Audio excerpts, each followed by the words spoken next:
इच्छा तव इच्छा मते जीवे जन्म मरण समृद्धि निपाते दुःख दुःख संघटन नीचे माया बद्ध जीवा आशा पाशे फिरे तमाई बिना किचु করিতে না পারে তুমি তোরা কাকার পালক আমার তোমার চরণ বিনা আশা নাহি আর নিজ বালা চেষ্টা প্রাতি বরস চড়িয়া তোমারা ইচ্ছায় আছি নির্ভর করিয়া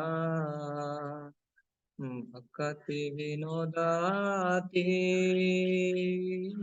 বিনা কিঞ্চনা তোমারা ইচ্ছায় তারা জীবন Hare Krishna, Krishna Krishna, Hare Hare, Hare Rama, Rama Rama, Hare Hare, Hare Krishna, Krishna Krishna, Hare Hare.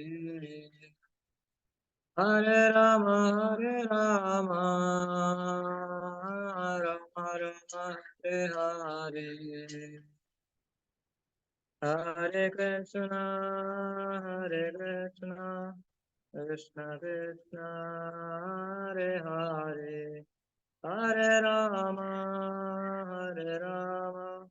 Rama Rama, Hare Hare. Jaya Prabhupada, Prabhupada, Jaya Prabhupada, Jaya Prabhupada, Prabhupada.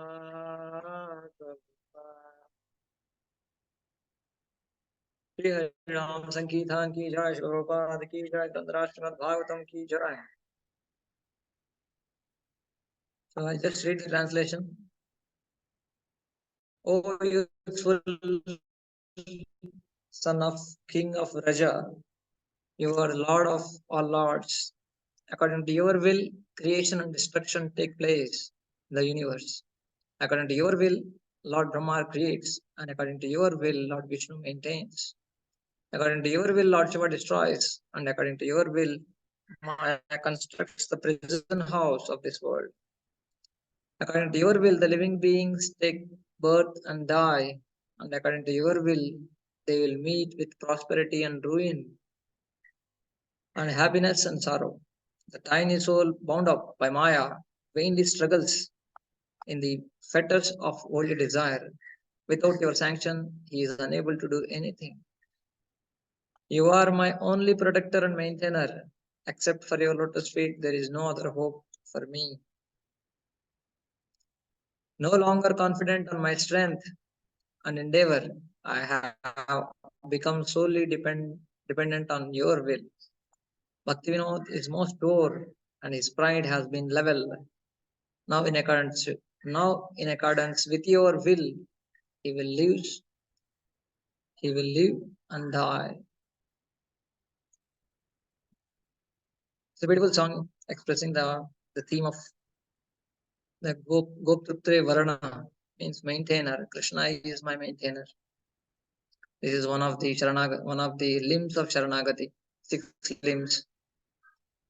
Krishna will maintain me. That's the one of the thing. So most of the theme or chapter theme belongs to this. So I just thought we'll recite this one. So before starting, we will see some small video by His Grace Pavaneshwar Prabhu, who is the authority of cosmology and creation aspects, especially in ISKCON. He wrote many books on creation and cosmology. So because you might have already went through the chapters 2.5 to 8, especially talking about creation. Actually, in the 10th chapter, what we are going through now, is very small portion is there where Garbhota Sai Vishnu is manifesting the creation. But still, it's a 10-15 minutes video. Of course, it's a part of video we will see. Because if we see he presented from the different sections which explain about creation in Bhagavatam, around 5 places Bhagavatam explains about the creation aspects, especially Sarga, primary creation, and also Visarga. So he just, of course, he studied very thoroughly and nicely. He presented a beautiful uh, presentations also in many places, many schools, many colleges, and many temples. So you might have also came across his videos, Bhagavad Cosmology. So just to refresh what we studied in 2.4 to 2.5 to 8, there a little bit creation is there. Here is only a small portion is there in 10th chapter. But when we understand in totality, we understand it more deeper. So we'll just see and then we'll come back to our topic.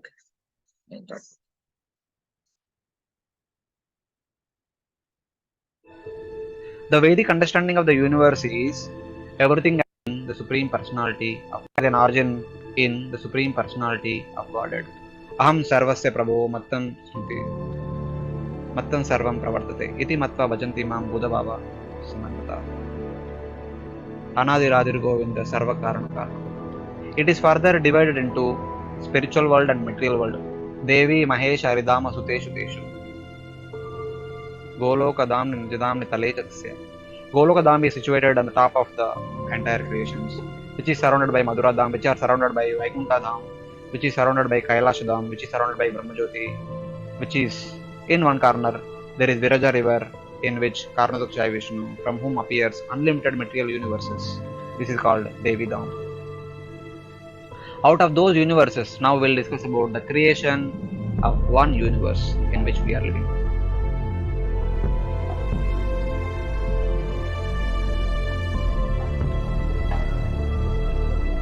Generally, we see the words of the scriptures through our experience in this world.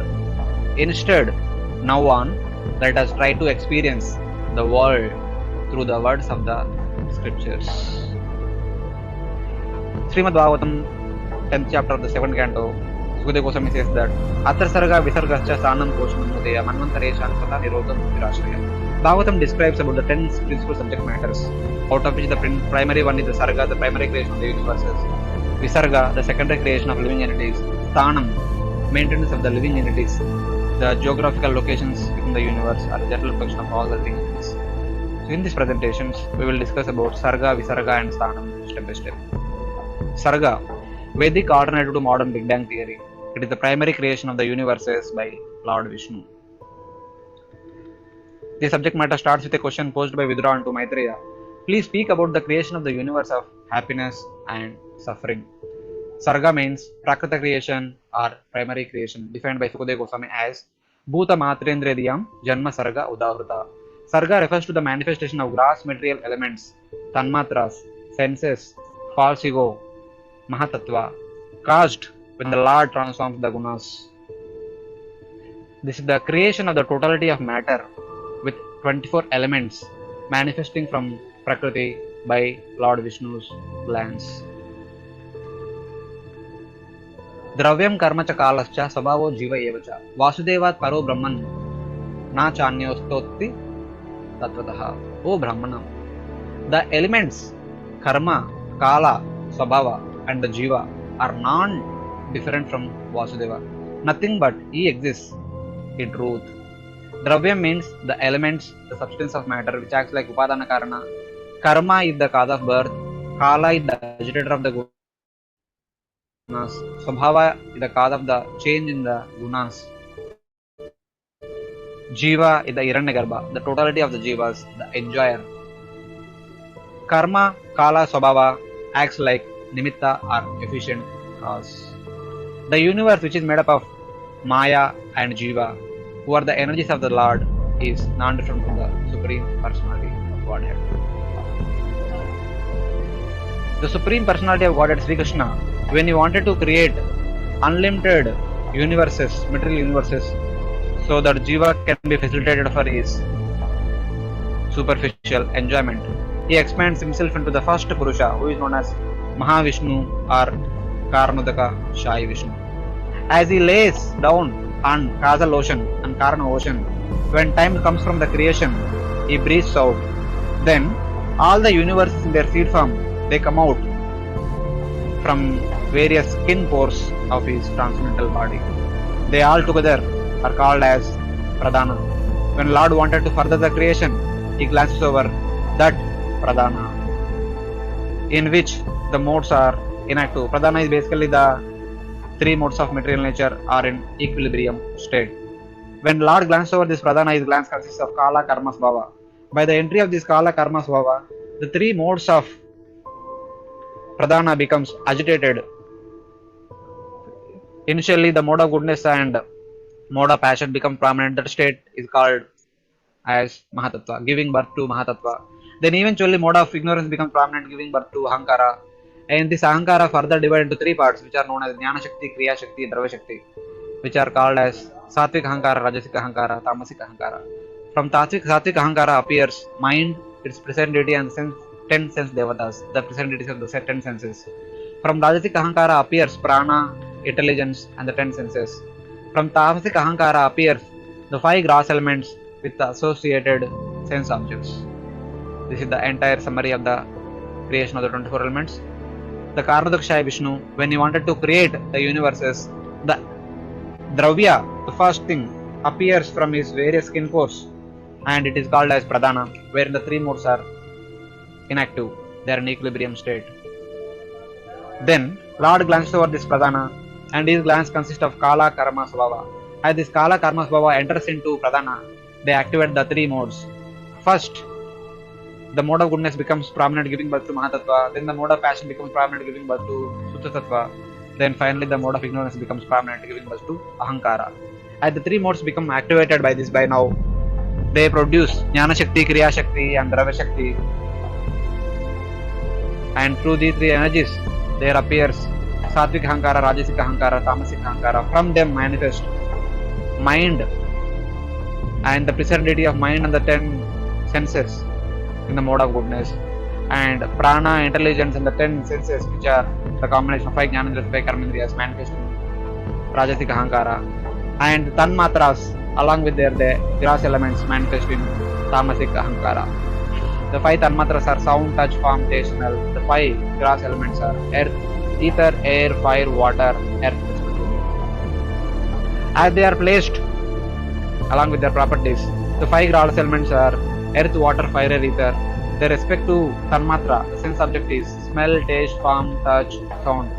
They are experienced by 5 knowledge acquiring senses: nostrils, tongue, eyes, skin, ears.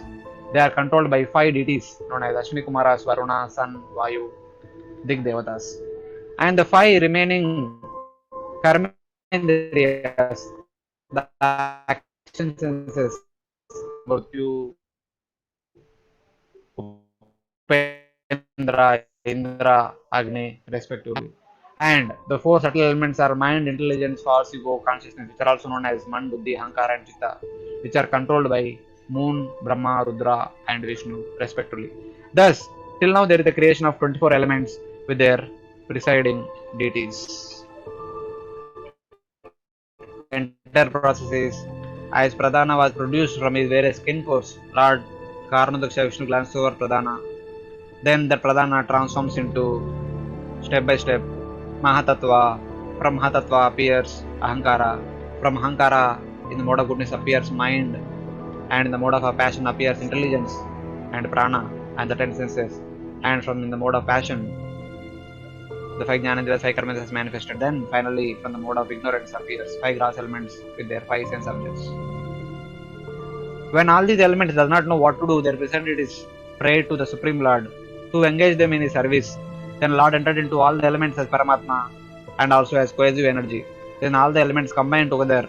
Then they expanded themselves into unlimited number of universes, forming the golden shells, the outer coverings made up of 7 layers.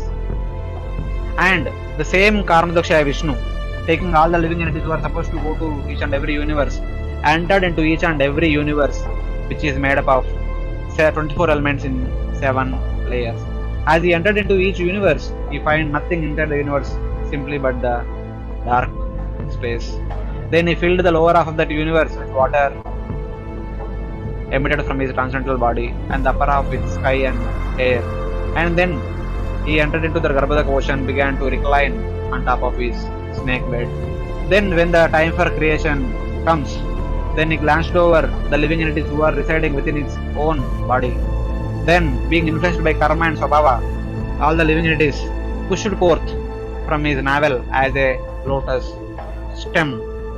That lotus grew as big as the entire universe, and its leaf is spread over the entire Garbhodaka ocean. Then, when Lord wanted to further the creation, the Lord entered into the lotus stem as its Paramatma. Then there appeared Lord Brahma on top of that lotus flower. And the same Lord, by entering as Paramatma into this lotus, caused the manifestation of Samishti Virat. Herein we see that the lotus manifested as he entered as Paramatma. On top of it, Lord Brahma appeared. On top of that, Lord Brahma, having tried to understand his origin, he performed a lot of austerities. As a result of his austerities, he had the darshan of Lord Garbhodakshaya Vishnu. Then, being empowered by Garbhodakshaya Vishnu, he wanted to continue the creation further. Then, understanding the mission of his life, he, with the help of the power with his penances, he divided that entire lotus into 3 parts initially, naming them as Bhuloka, Bhuvarloka, and Sargaloka, but still he was not satisfied. Then he further divided them into 14 divisions, naming them as 14 planetary systems, named as Patala, Rasatala, Mahatala, Talatala, Sutala, Vitala, Atala, Mahitala, Bhuvarloka, Sargaloka, Maharloka, this entire planet are considered to be the gigantic grass universe of the.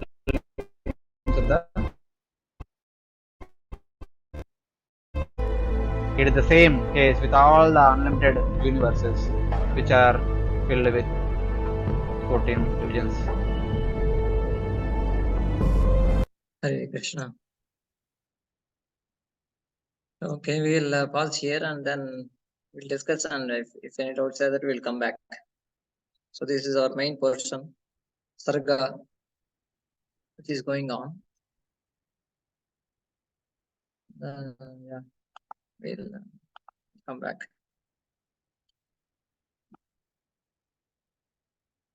Om Ajnanatimirandhasya Jnananjanashalaakaya Chakshurunmilitam Jena Tasmai Shri Gurave Namaha. Shri Chaitanya Manobhishtam Sthapitam Jena Bhutale Swayam Rupa Kada Mahyam Dadati Swapadantikam Vandeham Shri Guru Shri Utapadakamalam Shri Gurun Vaishnavamscha Shri Rupam Sagrajatam Sahagana Raghunathan Vidam Tam Sajivam साद्वैतं सावधूतं परिजनसहितं कृष्णचैतन्यदेवं Shri Radha कृष्णपादान् सह गणललिता श्रीविशाखान्वितांश्च मावों विष्णुपादाय कृष्णप्रेष्ठाय भूतले श्रीमते भक्तिवेदान्तस्वामिनिति नामिने नमस्ते सारस्वते देवे गौरवाणी प्रचारिणे निर्विशेष शून्यवादी पाश्चात्यदेशतारिणे वाञ्छाकल्पतरुभ्यश्च कृपा सिन्धुभ्य एव च पतितानां पावनेभ्यो वैष्णवेभ्यो नमो नमः। जय श्री कृष्ण चैतन्य प्रभु नित्यानंद श्री अद्वैत गदाधर श्रीवासादि गौरभक्तवृंद। हरे कृष्ण कृष्ण कृष्ण हरे हरे, हरे Ram Ram Ram Hare Hare. Hare Krishna. So we are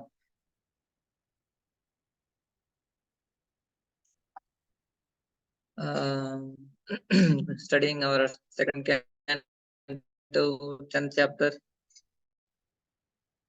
and we are in a aspect of creation, sarga, and of course the whole chapter is only three sections. The 10th chapter, first 10 verses, 8 to till 8 verses, of course 2 verses till 10, mainly explained about the 10 topics of Srimad Bhagavatam, the Salakshana. So how we discussed about Puranas and different categories of Puranas and 10 topics of Puranas. So the main topics of Purana is the whole. Of course, we also discussed that the whole Vedic literature is exclusively focused on to facilitate all the living entities who are adamant to enjoy the material happiness or sense gratification, or wanted to enjoy separate from the Lord. For them to facilitate, Krishna creates the whole material worlds. So in order to run them, in order to maintain them, sustain them, so to have a procedure. So he also gave manuals. That's what we have seen. That he also gave manuals how the living entity uh, should stay and should uh, how we can get out of this material creation. So they are the basic literatures. In that we have seen how 18 Puranas are there, in that different categories of Puranas. So all the subjects are also dealing with mainly the different ways that living entities can enjoy. Also at the same time, how living entities can get out of this prison house. Not only get out, where to go, what is the highest destination, that also been clearly mentioned. So that's how Krishna made all these Puranas, all the literatures. So in that we are reading now the Srimad Bhagavatam Mahapuran, which is topmost Parama Samhita. In this, we are studying second canto, where it's mostly the part of creation, Sarga, explaining about the aspects of uh, how this universe has been created, what are the different aspects in creation. So I'll explain to Parishit Maharaj. Though the focus of this Purana, Bhagavatam, is not the creational aspects, how creation happened and all. This is not the main focus. The main focus is to explain to Parishit Maharaj. He asked the two questions, famous two questions. What is the duty of everyone in general, and specifically who is going to die? So these two questions were asked, and in answering that, there are many questions also later on. He answered in the second canto, first parts. Later on, many questions are also asked by Parishit Maharaj. So in answering those questions, Parishit Maharaj himself is asking about universes and other things. So in answering that, Shodhya Goswami is explaining about aspects of creation somewhere uh, in at least in five parts of Srimad Bhagavatam. So just like you have seen 2.5 to 6, 2.1, 2.5 to 6, 2.1 also we have seen, right? Virat Purusha.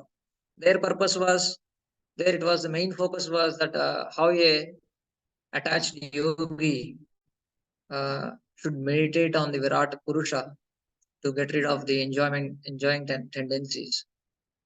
So that was the main purpose. So for that, he brought the Virat Rupa conception there, 2.1. And also similarly, the purposes may be different in different ways.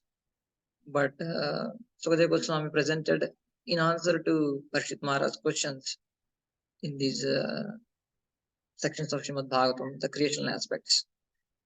So when it comes to creation, it's always a great complexity because the details are somewhere it's more, somewhere it's less. One is focused in one section, another is very much focused in another section.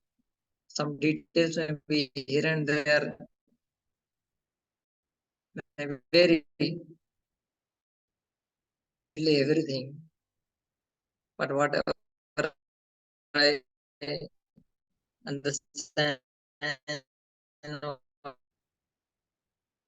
so as we have seen, the small section or part of the video, that's the major portion of Sarga. Okay, we will just go through one purport of Vishwanath Chakravarti so that we are again brushing up the basics, what we have seen in the video. So he explains a summary way in 13th verse, 2.10.13. Of course, we also came through 14, 15 verses we completed. So we will try to complete the chapter today, maybe around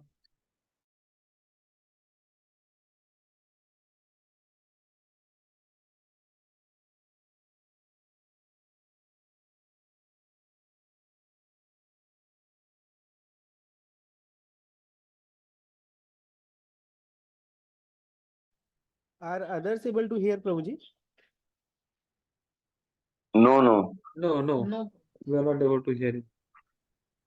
His screen also looks frozen. No, I was not able to hear. Okay, we'll wait.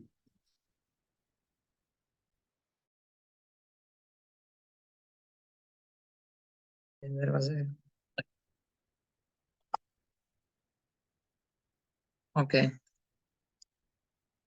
Yeah, we are discussing about Prabhupada purports. So Prabhupada purports are mainly focused on application aspect. We will also go through very beautiful purports as well. But here, mainly Srila Vishwanath Chakravarti gives the textual more of a technical understanding what exactly is going on in the text. So sometimes, most of the time, we will read the translation from Vishwanath Chakravarti also, so that we are clear with what text is saying, and at the same time, we will read proper translations and purports. Hope you are okay. So please bear with me.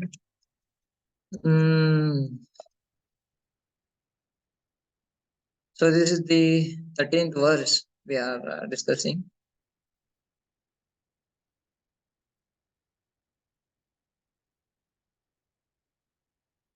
The one Lord, desiring to become many, rose from his bed after the sleep of universal destruction and created the universe, shining brightly in three forms by his energy. The Lord created three forms: Adidaivam, sense Devata; Adhyatmam, subtle sense organ; and Adibhutam, gross sense form. Okay, please read this commentary. Commentary. How did the universal form Samasti Virad arise? This verse explains. The one entity merging the jivas in himself at the time of destruction was situated as one. After that, Anu, at the time of creation, he desired variety, nanatvam.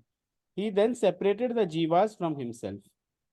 From his bed of yoga, having slept at the time of destruction, representing night, the spiritual Purusha Deva then rose up in the morning at the time of creation.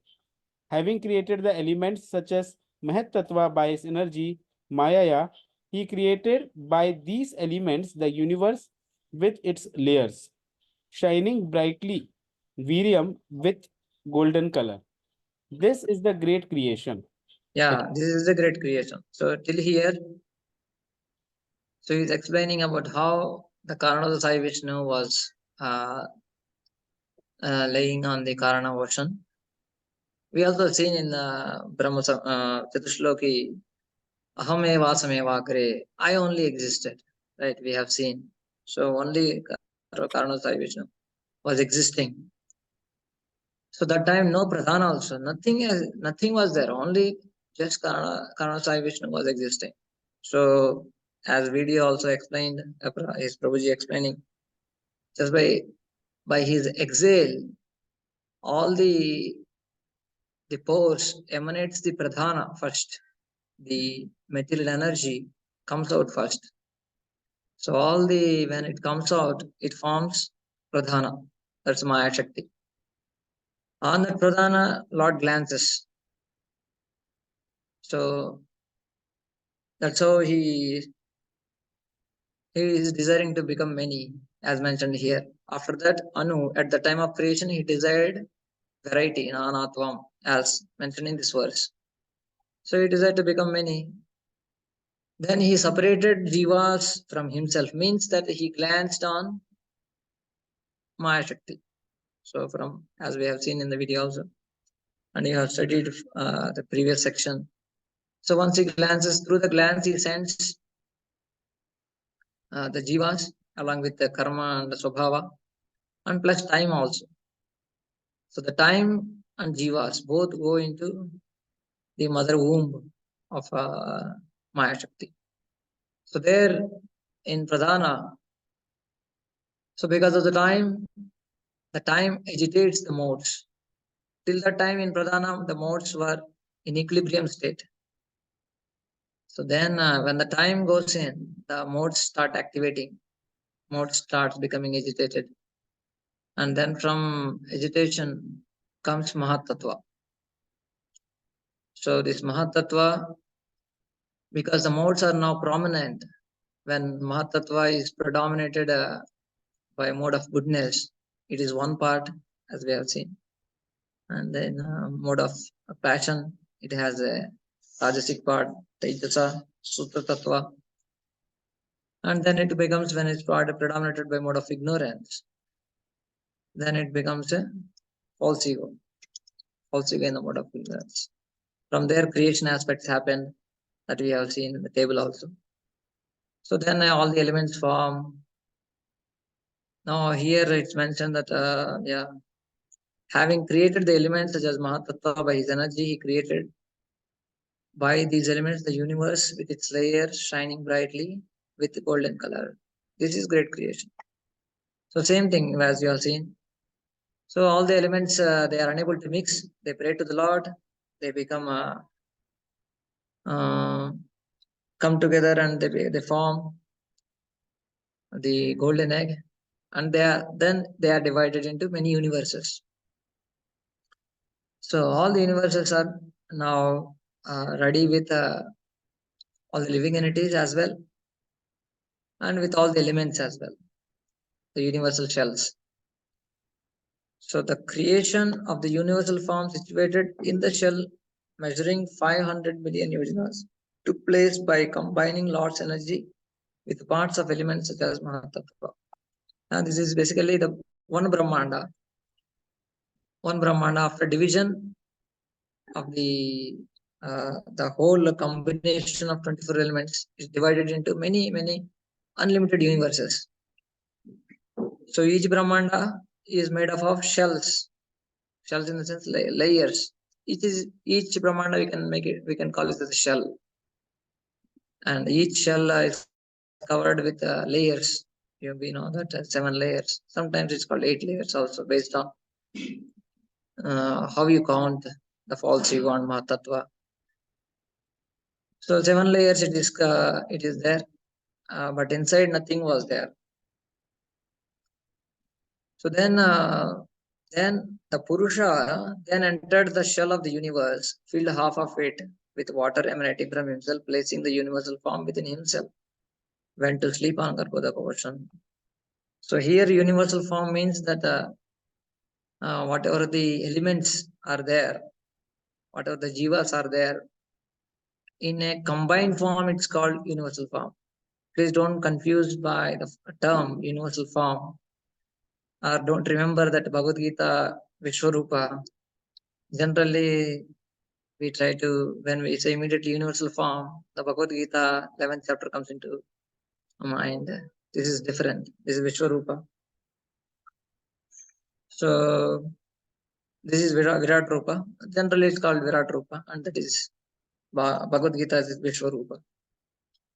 So this Virat Rupa, she is with him, means everything is with him now, in him, Garbhodaka Sai Vishnu.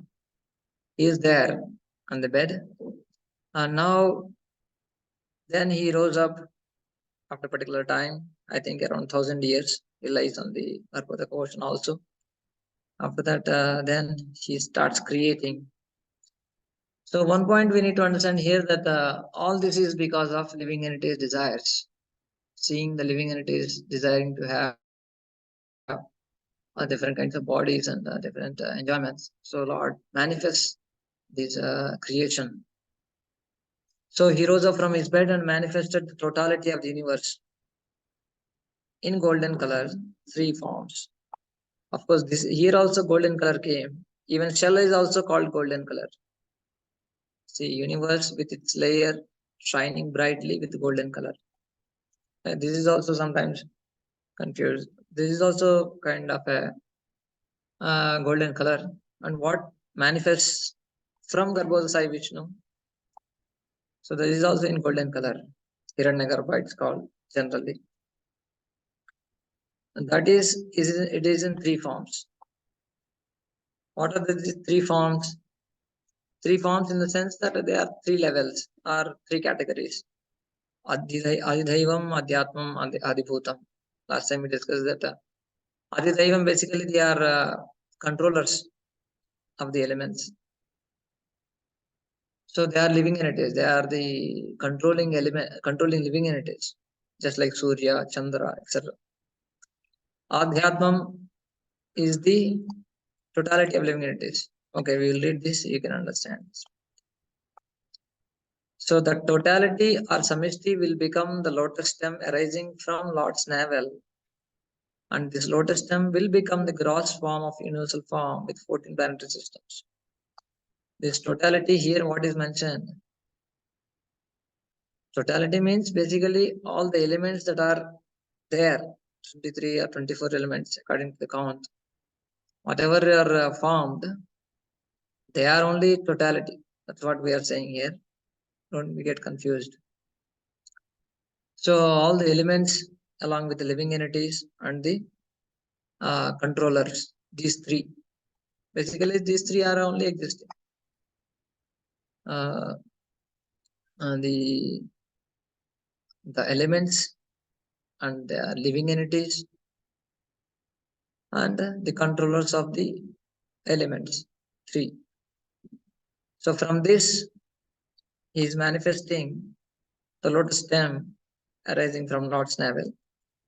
He first manifested that one.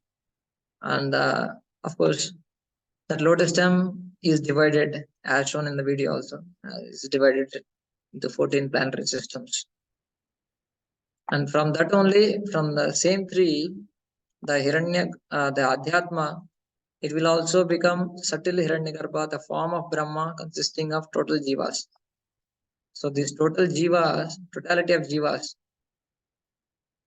is called Hiranyagarbha. So that is called Hiranyagarbha also.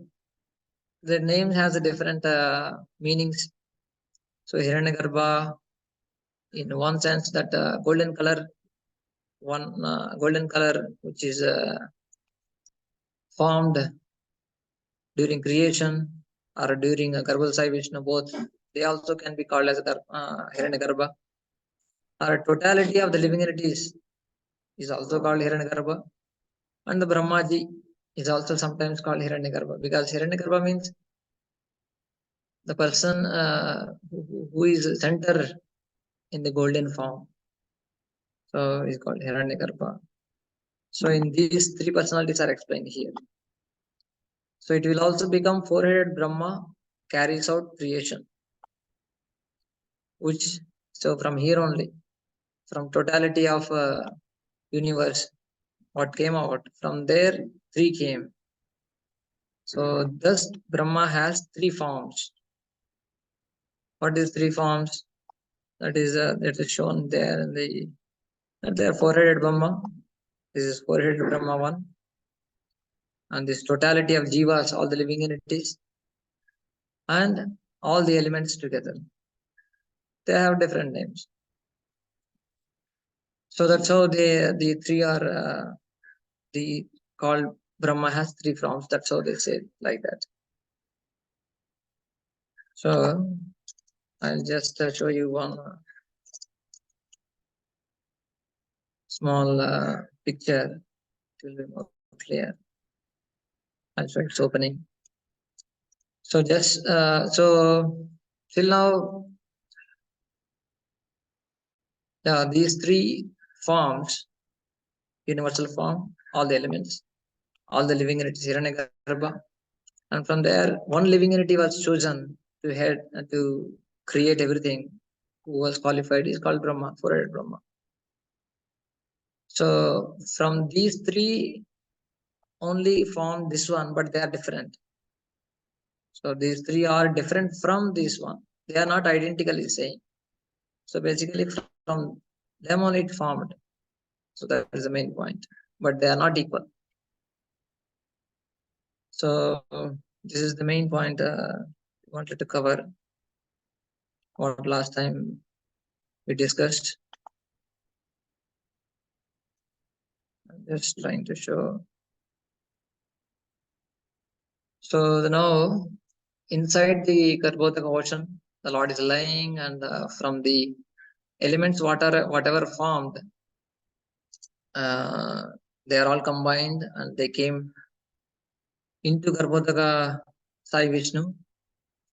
From his navel, all this starts manifesting in the form of lotus.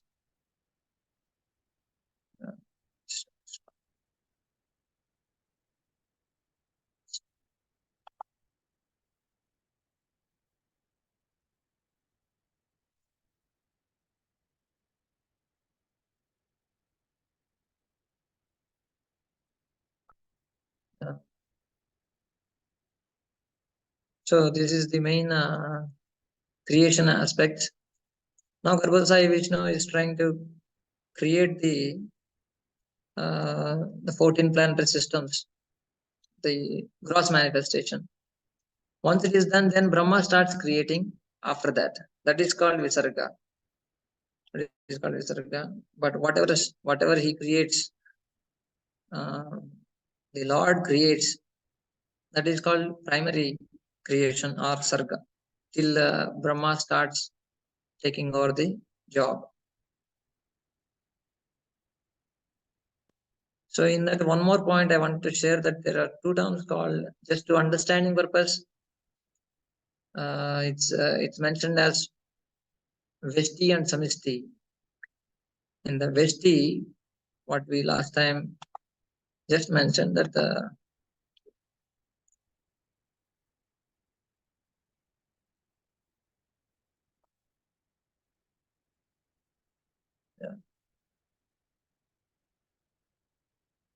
so Veshti belongs to the individual aspect, and Samisti means to the one universe. I tried to draw a small picture. So let us try to understand this one. This is just to compare. So this is a Veshti. Veshti is individual. Let us suppose we individual. One individual we are the souls, and we have the super soul with us always. And we have a subtle body, and we have gross body. So this is in the Veshti level, Anda and Brahmanda. So two terms, Anda and Brahmanda. Brahmanda means whole universe. Anda means let us consider we ourselves, ST, and Samishti means whole universe. So we individual living entity soul, super soul is Kshirodha Sai Vishnu, who is the expansion of Garbhodaka Sai Vishnu. And we have subtle body, mind, intelligence, also you want Chitta, the contaminated consciousness, chitta, and we are covered by the gross body externally, the five, which is made up of 5 gross elements, right?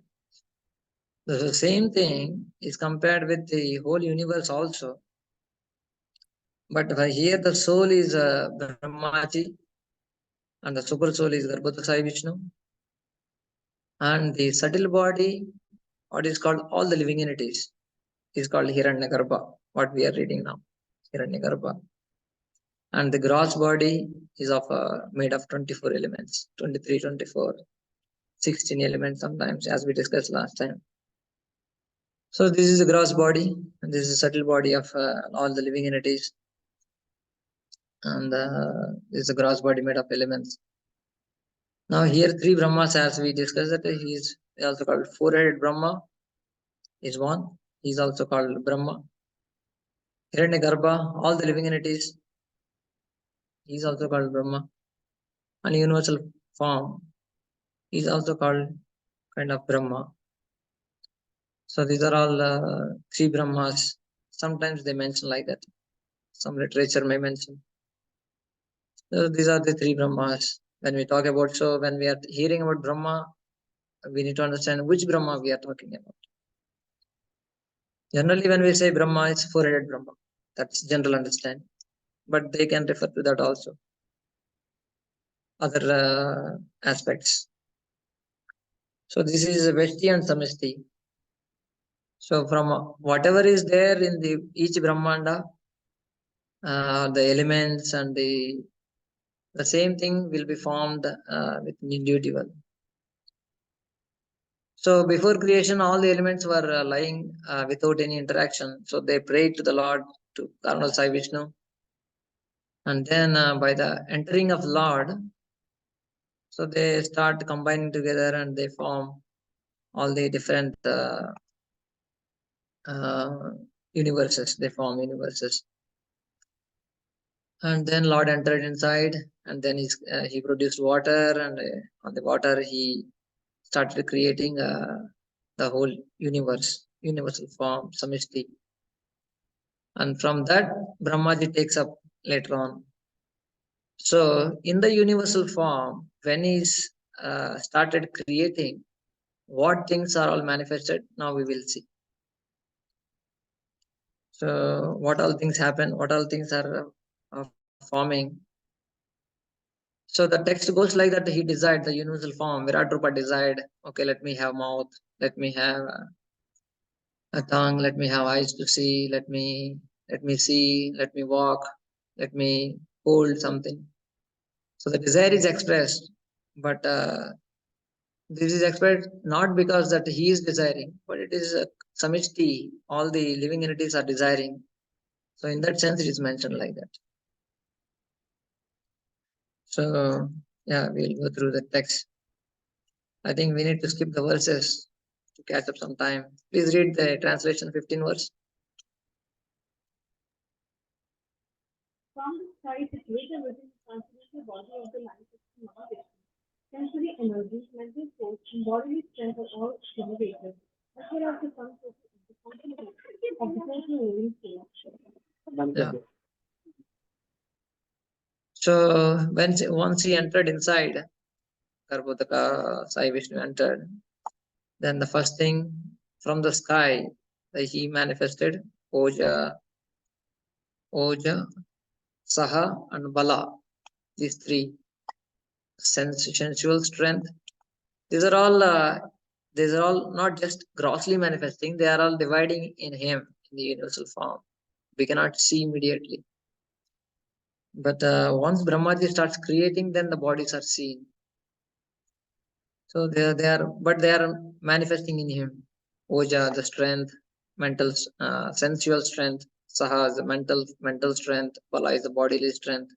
That Prabhupada defines. And then prana comes. The prana is the main thing.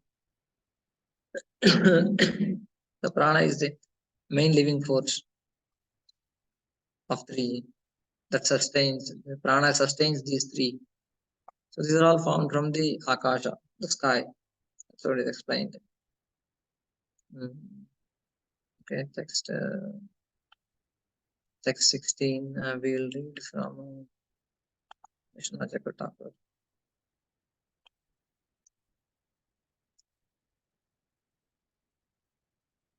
Please read once again the 15th.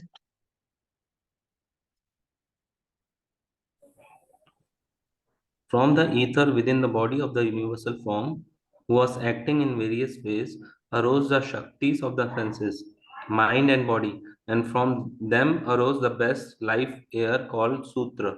The prana is only called Sutra. It's a different name for Virat Rupa. For individual, Veshti is a prana. For Virata, Sutra, the same thing, prana. The prana is the main living force. That's why we also say now when somebody passes away, life air went, pran chale gaye. So the life airs, 5 life airs basically. There are 10 are there. Prabhupada also explains in I think Bhagavad Gita 1 purport, 10 life airs. But 5 are very crucial. 5 are very crucial. These prana airs are keep on traveling in the body. So wherever there is imbalance, then we get diseases. But these prana, the 5 airs, are very crucial. It is said that in yoga terminology, where the equilibrium of these 5 airs, there the soul is floating in these 5 prana airs. The soul is floating. Basically, in the Hridaya, the seat of consciousness is called Hridaya. There the 5 airs are in equilibrium where the soul is residing. That's general understanding. The pranas and their existence in the body. From the prana, all these 3 get the strength: senses, the mind, and the body. Right. So from the prana, they get the strength. So they all manifested from the sky. That's the main point of the verse. Okay, text. Okay, we'll see up to 3 verses. We will see proper purports. Text 16. Please read the translation. The senses became active following after the action of Sutra, and became inactive when the Sutra became inactive, just as servant follow after a king. Yeah. So the same thing what I mentioned, that the prana, the life airs. Of course, here Sutra is for Virat Rupa, as I mentioned. Please remember that prana is for Veshti, individual living entity. When the prana is active, senses become active when the prana is active. When action of Sutra or prana, when it is active, senses are active, right? When it becomes inactive, when Sutra in the Virat Rupa or prana in the Veshti becomes inactive, then even senses become inactive. Senses, body, they lose strength basically, just as servants follow the king.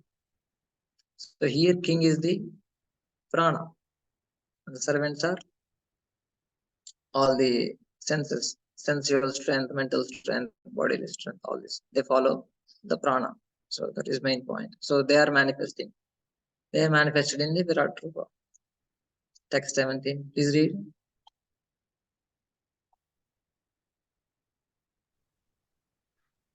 Being stimulated by the Sutra, hunger and thirst appeared within the universal form.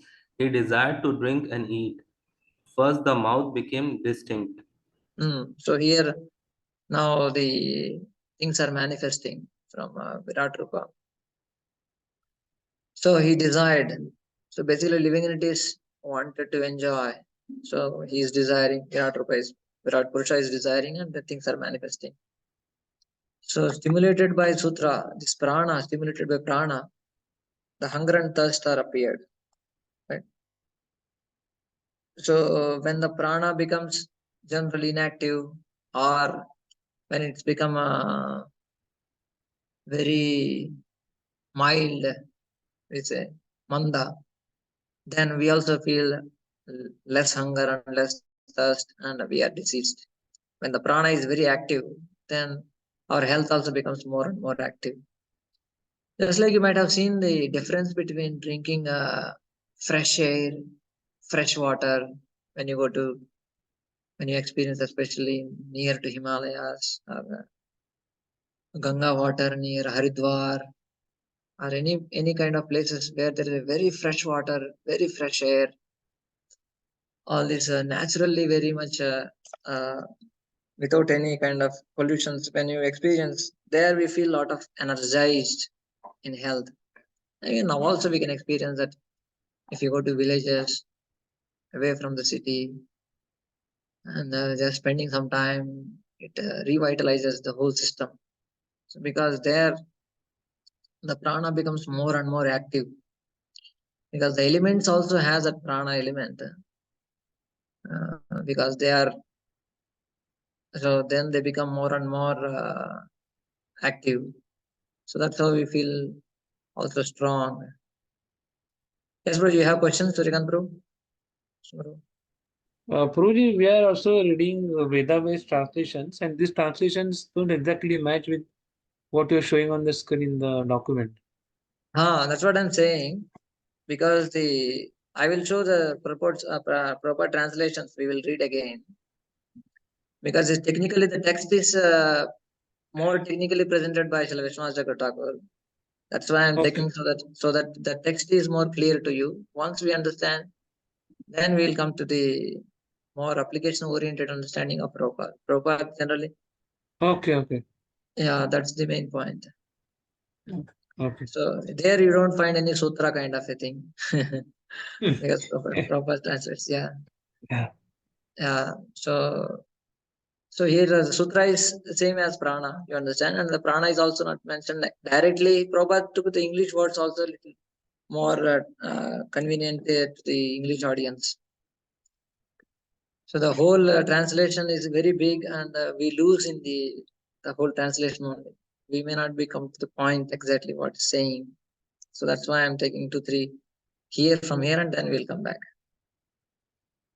Okay, so yeah, so now from the sky, all these three, the bodily strength, sensual strength, and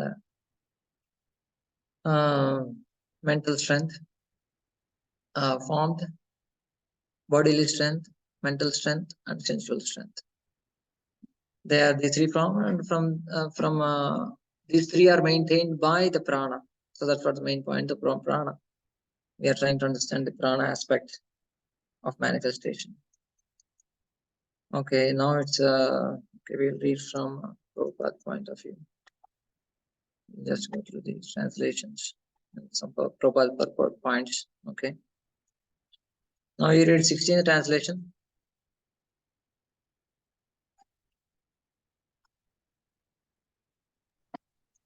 As the followers of a king follow their lord, similarly, when the total energy is in motion, all other living entities move. And when the total energy stops endeavoring, all other living entities stop sensual activities. So here Prabhupada takes it as the living entities when the senses and the prana, what we talked in the translation. Prabhupada here took it as the living entities and the living force, total energy is prana. Here it is a total energy is prana, and he took the senses. Here is a pranaha, pranaha. Two words are used here. So one is for living force and one is for living entities. Here translation has senses only, but the word-to-word meaning. But here Prabhupada takes it as living entities, because in one sense also is correct. But basic point is that the prana drives the senses. The total energy drives the senses or the living entities. When the total energy is in motion, all the living entities are in motion. And when total energy stops, and living entities also stop sensual activities. Here Prabhupada mentions, you see, all other living entities stop the sensual activities. The basic point is that just understand that the prana is maintaining everything in the body, all the strengths of the three senses, mind, and the body. So that prana manifested from Akasha. That's the main point. Prabhupada mentions about same thing. Individual living entities are completely dependent on total energy of the Purusha. Okay, you please read this one. The individual living entities are completely dependent on the total energy of the Supreme Purusha. No one has independent existence, just as no electric lamp has independent effulgence. Each and every electrical instrument depends fully on the total powerhouse. The total powerhouse depends on the reservoir of water for generating electricity. Water depends on the clouds. The clouds depend on the sun. The sun depends on creation, and the creation depends on the movement of the Supreme Personality of Godhead. Thus, the Supreme Personality of Godhead is the cause of all causes. So that's how Prabhupada generally brings into the application aspect that we are not independent in anything, and we are always dependent on the Lord, and Lord has to give everything to us, and He gives beautiful understandings and analogies. So that's how the whole section goes like this. Please read the translation and highlight portion. Text 17. The process by which all living beings in the womb Translations you can read. Translation. The living force being agitated by the Virat Purush generated hunger and thirst, and when he desired to drink and eat, the mouth opened. Yeah, please. The process by which all living beings in the womb of the mother develop their sense organs and sense perceptions appears to follow the same principles in the case of Virat Purush, the sum total of all living entities. Therefore, the supreme cause of all generation is not impersonal or without desire. So same thing as we discussed, the living force, the prana, when it is agitated by Virat Purusha, it means he desired, then he generated hunger and thirst. Prabhupada brings out the comparison of this, like in mother's womb, all the sense organs starts manifesting slowly. The same principles are there in Virat Rupa also. What is in Veshti, same is in actually what is in Sameshti also comes to the Veshti. What is in the whole Virat Rupa comes to the all living entities in all principles as well. Okay, text 18. Please read. From the mouth the palate became manifested, and thereupon the tongue was also generated. After this, all the different tastes came into existence so that the tongue can release them. So from here onwards, more and more the sense organs starts manifesting.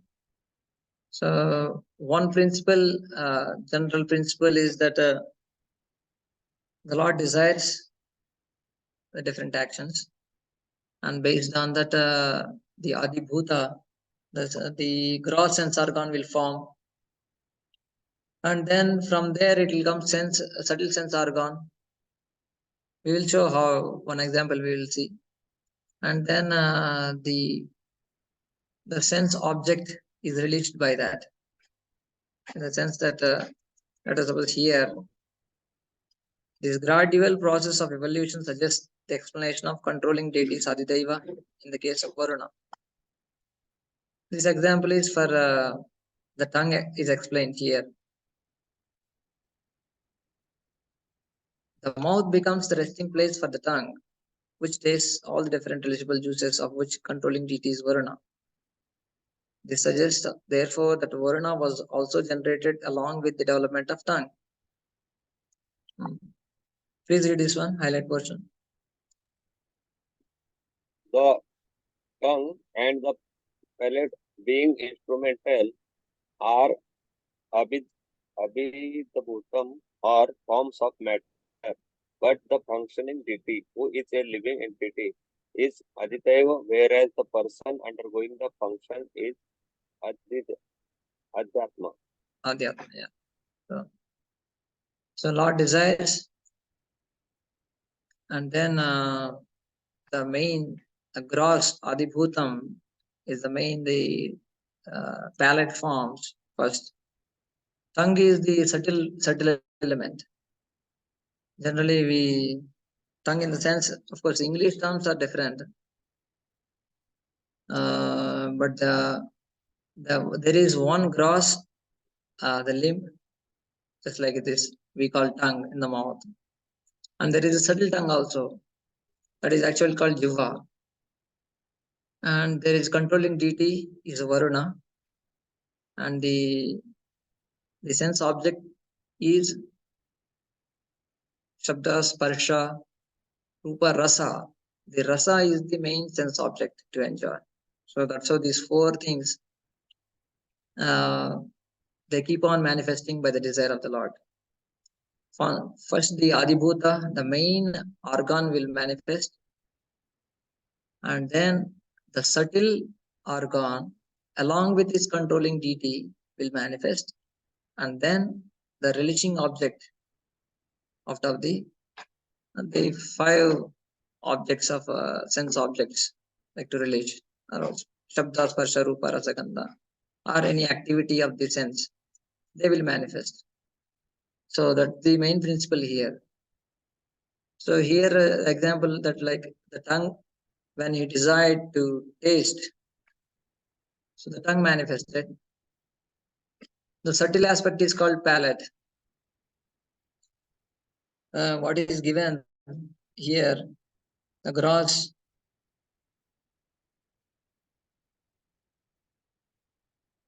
sense organ. The gross sense organ is tongue. What is technically called as talu. What is mentioned in the verse. Yeah, let us see the verse, then you'll understand. The talu is manifest first, then jiva. This is subtle. Of course, proper translates here as a palate, the main gross element as the talu, as the palate. That is main organ, gross organ that we see. And the subtle aspect is jiva, the tongue, that which we cannot see with our current senses. And then the manifesting deity, the controlling deity is Varuna, as Prabhupada explained, and later verses I think it will explain. In this case is Varuna, he also manifests. And by these two and the Varuna as a controlling deity, we can relish, or the Lord is relishing the taste, which is the sense object, the taste. So these four are there: the gross one, the subtle one, and the controlling deity, and the sense object itself. So that's how the things keep on manifesting. So this is in Nana Rasa, various states. So these three things and controlling deity, these four will are manifesting one by one. One by one limb they are forming. So once we understand this principle, then we can understand all others. So when the Lord desires to taste, so the first form, the tongue, and then the subtle organ, tongue here, it's a palate. The subtle is termed as the tongue, jiva, and then the rasa is tasted by that. So yesterday we have seen that, not yesterday, last week, how these three are not independent. Right, all these are all dependent on each other. Even if one is absent, then we cannot experience the taste. The gross tongue should be there, and the subtle tongue should be there, and the controlling deity has to sanction. His control is also there. So only these three are existing, then we can experience the rasa, juice, anything we drink. So last time also we have, of course, the next verses we will see. This is the same principle. Hope you understood the principle. Anyone has any doubt in this? Especially this one. Understanding the four aspects. Okay. Yeah. Of course, proper terminology may be a little confusing sometimes, but it is clear from what is mentioning.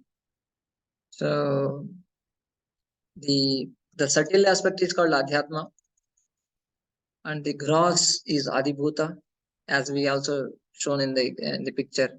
The gross is always Adibhuta. The subtle aspect is Adhyatma. And the controlling anyway we understand Adidaiva. Adidaiva we understand the term. Adidaiva is the controlling deity, personality, living entity. Adibhuta is the main gross element. Adhyatma is the subtle element. And the same when we are experiencing the rasa, that is also called Adibhuta. The sense object that we experience, that is also Adibhuta is categorized. So these are the main 4 things. Okay, next. Text 18. Please read. When the Supreme desired to speak, speeches were vibrated from the mouth. Then the controlling deity, fire was generated from the mouth. But when the Supreme was lying in the water, all these functions remained suspended. So here, when he desired to speak, then things are manifesting. This is controlling deity is the fire. And he will explain later. Please read Everything is under CCTV. Be cautious. The peculiarity of the gradual development of the different senses is simultaneously supported by their controlling deities. It is to be understood, therefore, that the activities of the sense organs are controlled by the will of the Supreme. The senses are, so to speak, offering a license for the conditioned souls who are to use them properly under the control of the controlling deity, deputed by the Supreme Lord. One who violates such controlling regulations has to be punished by degradation to a lower status of life. So Prabhupada explains that we need to be careful always, that we are under observation. The senses are, so to speak, offering a license for the conditioned souls who are to use them properly under the control of the controlling deity deputed by Supreme Lord. So Prabhupada explains that one.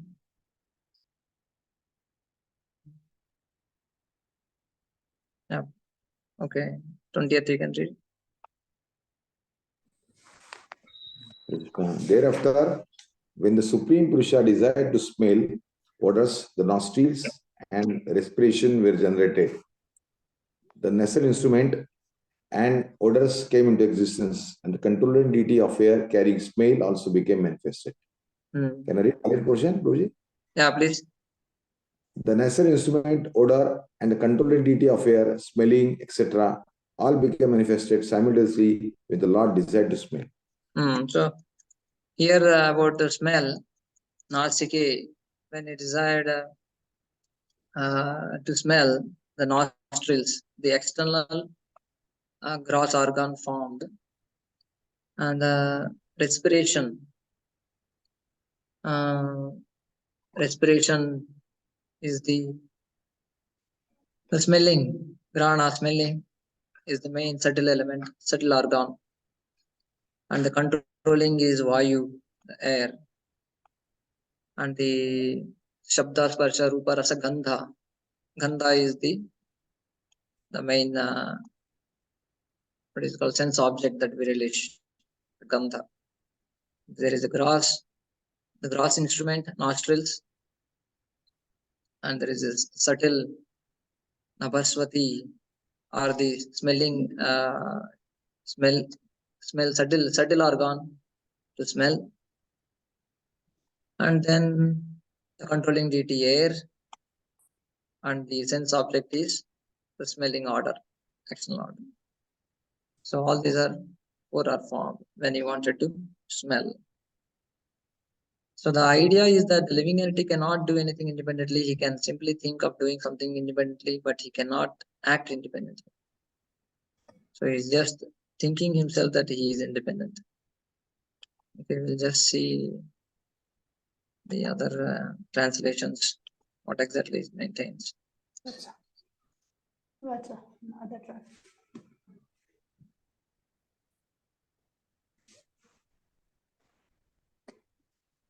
Yeah, here it will be more clear. You can read. Which portion?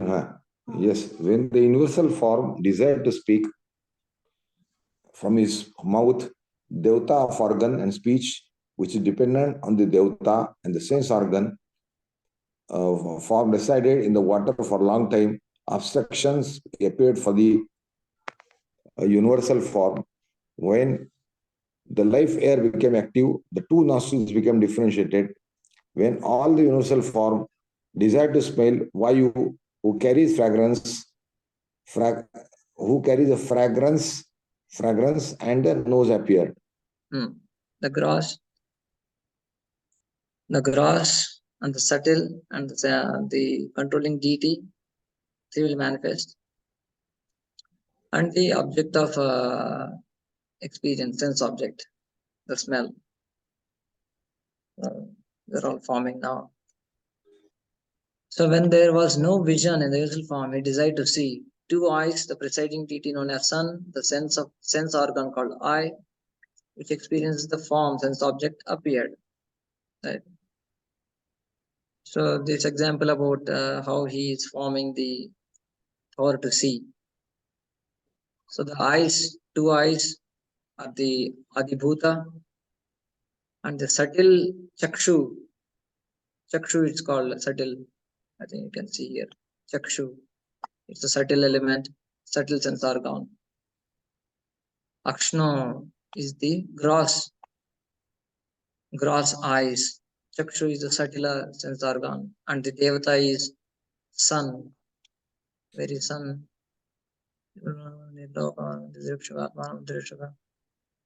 Nirbhinne hi akshni tasya jyotish. I think jyotish gunagraha. So then the sun manifested, known as sun, presiding deity known as sun. And the sense object is the form. Form is also formed. Form is also perceived. So that's how these are all four are forming here. Yeah. The sun devata and the eye, subtle sense are gone. Okay. Please read text 22.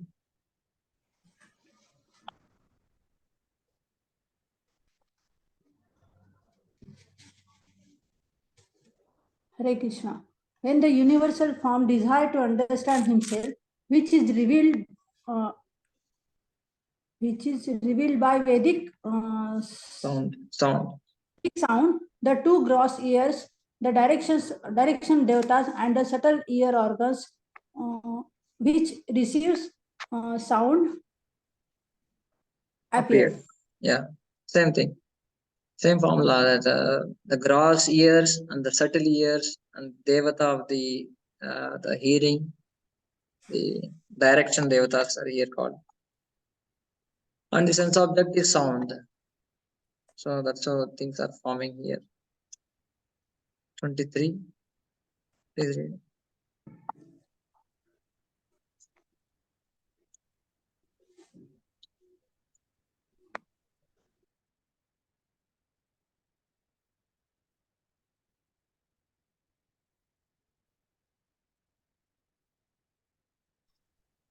Hare Krishna. When he desired to experience softness, hardness, lightness, heaviness, warmth, and coolness, the gross skin became differentiated along with the body hairs and plants, the sense devatas of the hairs, Vayu, the sense devata of the skin, along with the subtle sense organ skin, pervades internally and externally. Here the skin is explained, gross skin. When you wanted to perceive the sense of touch, softness, hardness, lightness, etc. The gross skin and the subtle sense organ and the the sense devata of the hairs also manifested. It's called Vayu here. Vayu, the sense devata of the skin, is also came. Along with the subtle sense organ, skin. Of course, here it's mentioned as skin only, but it is subtle sense organ, one more. And pervades internally and externally. So that's the about the sense of touch. When you desire to touch, experience the touch and different things. Okay. Okay, please read the translation. 21.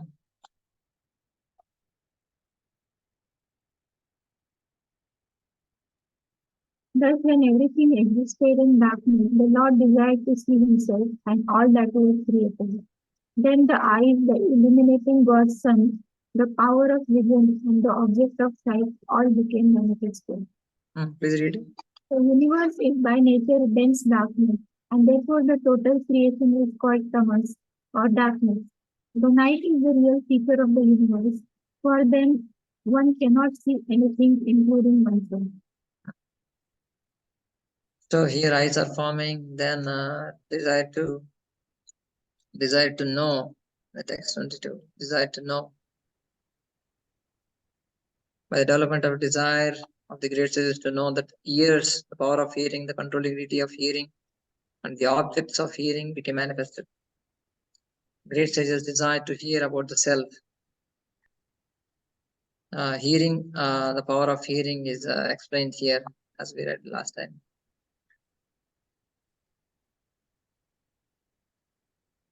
So, Prabhupada explains about what we should hear, what we should not hear. Very beautiful purpose. Maybe you can read. Because of lack of time, we are unable to go through. Yeah, please read this one. When there was a desire to perceive the physical characteristics of matter, such as softness, hardness, warmth, coldness, lightness, and heaviness, the background of the touch sensation was generated, namely the skin pores, and the bodily hairs, along with the controlling deities, the trees. Within and outside the skin, there is a covering of air through which the touch sensation became prominent. Is a manifestation of touch. Next. Thereafter, when the Supreme Person desired to perform varieties of work, the two hands and their controlling strength and Indra, the demigod in heaven, became manifested, as also the acts dependent on both the hands and the demigod.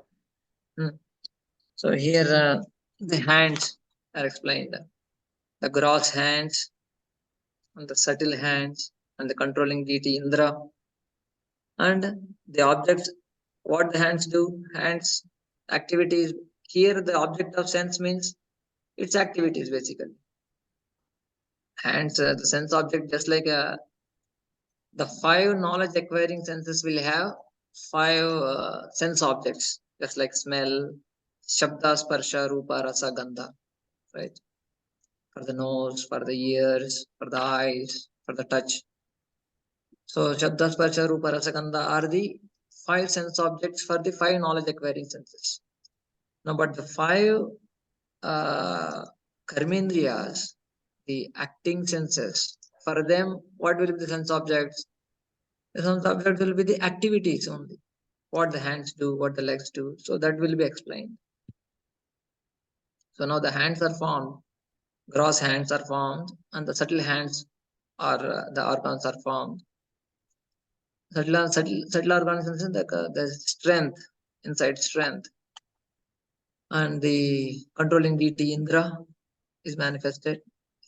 And do activities, basically hands. That will be explained.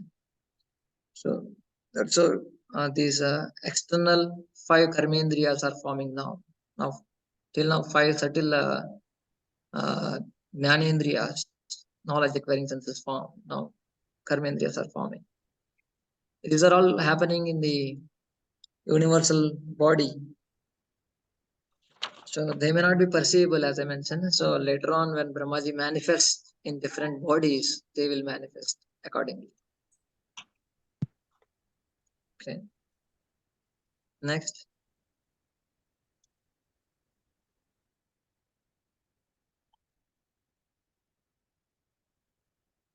Krishna. Thereupon, because of his desiring to control movement, his legs became manifested, and from the legs, the controlling deity named Vishnu was generated. By his personal supervision of this act, all varieties of human beings are busily engaged in dutiful occupational sacrifice. Yeah, thank you. So here, gatim, to walk, movement, to walk, what is pado? The legs are forming. So from the legs, of the legs, the deity himself, controlling deity is Vishnu himself. So the subtle strength also will be formed, subtle strength to walk, because we may see that if somebody gets a disease like polio or paralysis, they may not have internal strength. Leg will be there, but they cannot walk. They are unable to walk. They are unable to use the hand or leg anywhere. So that is a lack of internal strength. The subtle organ is not functioning because that is controlled by particular deity. So all the senses, just like mentioned, the same principle carries on. The controlling deity and the activities itself is walking. Here Prabhupada mentions they are busily engaged in dutiful occupational sacrifices. So they keep on doing some activities by walking. So that's the main. Prabhupada mentions how people are keep on walking here and there, doing all kinds of activities, and they are movement Prabhupada takes up.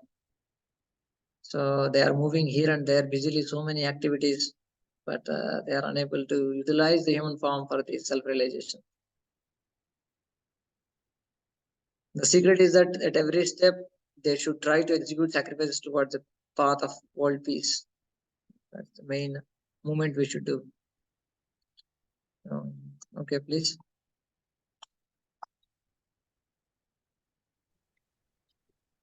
Thereupon, for sexual pleasure, begetting offspring, and tasting heavenly nectar, the Lord developed genitals, and thus there is the genital organ and its controlling deities. The Prajapati, the sexual pleasure and its controlling deity are under the control of the genitals of the Lord. Yeah. The organs of reproduction are formed. So Prabhupada writes here, the whole idea of material creation is to revive dormant God consciousness of the divinity in forms of life other than human form. Sexual pleasure is prominent without any motive of service for the mission of the Lord. But in human form of life, the conditioned soul can render service to the Lord by creating progeny suitable for attainment of salvation. Dharma vruddho bhuteshu kamosmi bharatarshava. So as Krishna mentions in Gita. So that's the main activity to regenerate, to give the living entities chance, the bodies. So he desired, and living entities also developed particular organs accordingly. Okay, continue.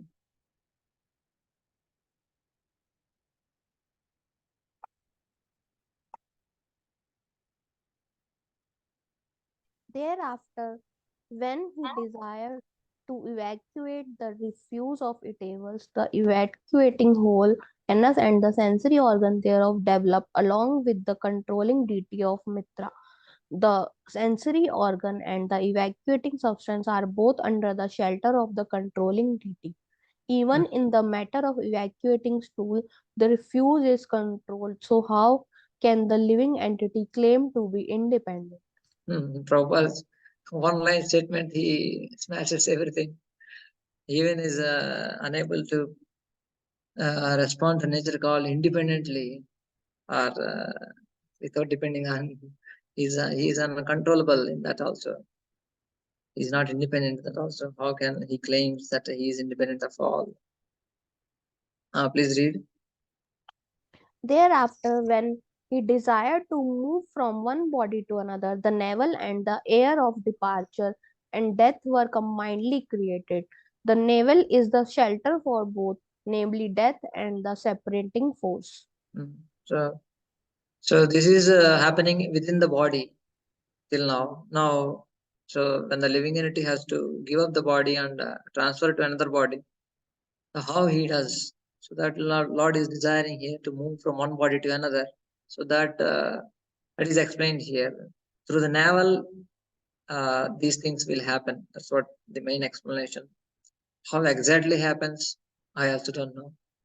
But here mentioned that the navel is the main. Of course, we understand while birth, from mother we are being given the nourishment through the connection between the navel and to the mother. But while departure also, it's mentioned that its navel is the main channel through which this transfer happens. Prabhupada explains the same. Yeah, please read.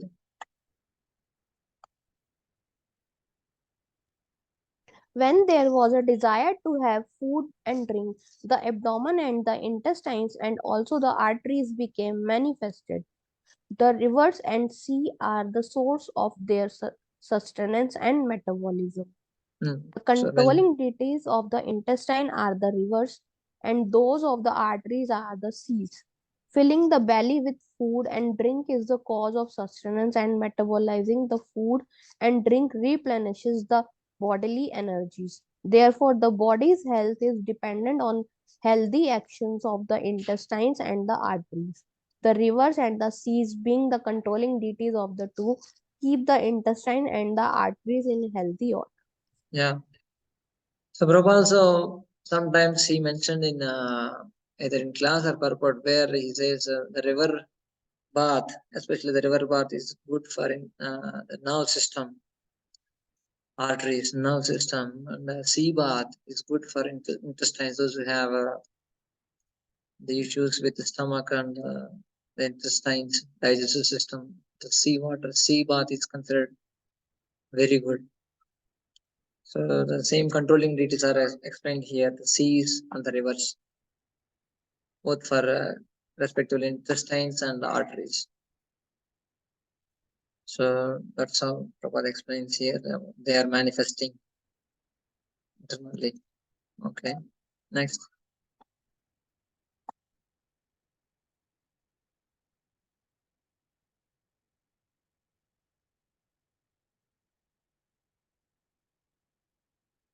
Hare Krishna. When there was a desire to think about the activities of his own energy, then the heart, the seat of the mind, the moon, determination, and all desires become manifested. Yeah. So when it's that thing, these are four elements are mentioned here inside. For what is the technical terms? Tato manas hrudayam. The hrudayam is the main gross, and then manas is controlling it is Chandra is formed. Activities of energy, the heart and the mind. Therefore, the mental mind of the living entity develops when super soul sits on its heart, after which the mind, the controlling deity moon, then the activities of the mind named thinking, feeling, and willing also takes place. The activities of the mind cannot begin without manifestation of the heart. The heart becomes manifested when the Lord wants to see the activities of the actual creation. Yeah. Okay, next.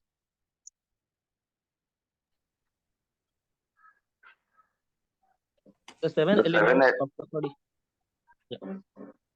The seven elements of the body, namely the thin layer on the skin itself, the flesh, blood, fat, marrow, and bone, are all made of earth, water, and fire, whereas the life breath is produced by the sky, water, and air.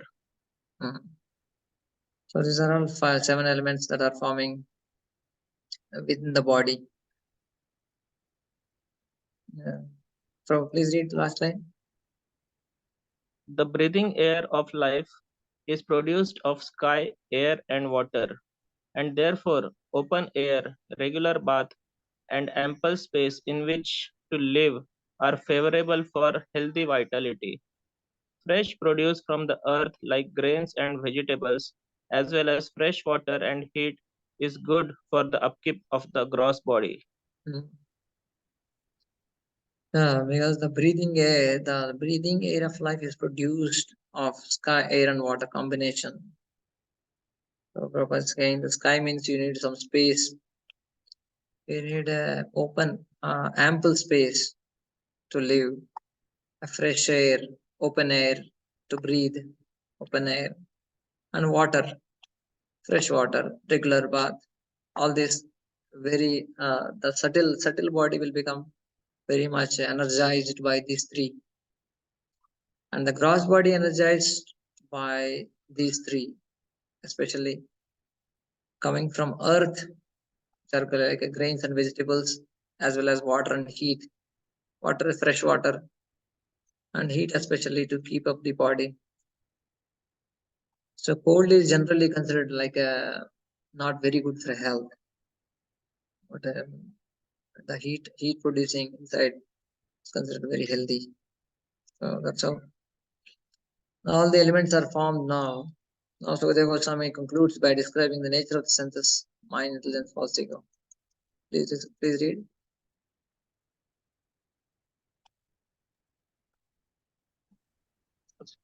The sense organs are attached to the modes of material nature, and the modes of material nature are product of the false ego. The mind is subjected to all kinds of material experiences, happiness and distress, and the intelligence is the feature of the mind's deliberation. Now he is describing the nature of the senses, mind, intelligence. Gunatmakan indriyani bhutadi prabhava gunaha. So these are all explaining about nature of these three aspects, four aspects: intelligence, mind, and the false ego. The sense organs are attached to the modes of material nature, and the modes of the material nature are products of false ego. Because with the false ego is the main connection between the consciousness and the gross matter, the identity. That's why it's the last layer of to cross the material world also. So that the false ego, illusioned by material nature, the living entity identifies with false ego more clearly when the living entity is entrapped by the material body, yet once identifies with the bodily relationships, forgetting his own identity as spirit soul. Prabhupada explains more about that one. How we are caught up in this ego and how we need to shift the identity, false identity to true identity. That's the main point. And also further, the moment of the false ego shifts his identity from gross to, in the sense, to the transcendental. I am the servant of the Lord. I am not the body, I am the spirit soul in the beginning. And in the advanced stage, more and more to that I am the servant of the Lord. Then the senses and mind and consciousness accordingly flow. Okay, 33.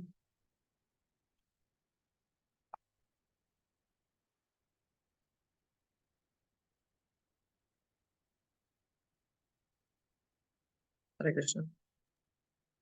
Thus, by all these, the external feature of the personality of Godhead is covered by gross forms, such as those of planets, which were explained to you by me.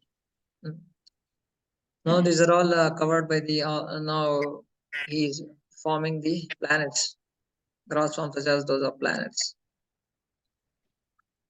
All these things are formed now, and then they covered by gross forms such as those of planets. Okay. Prabhupada explains about the manifestation of the planets. Okay, next one.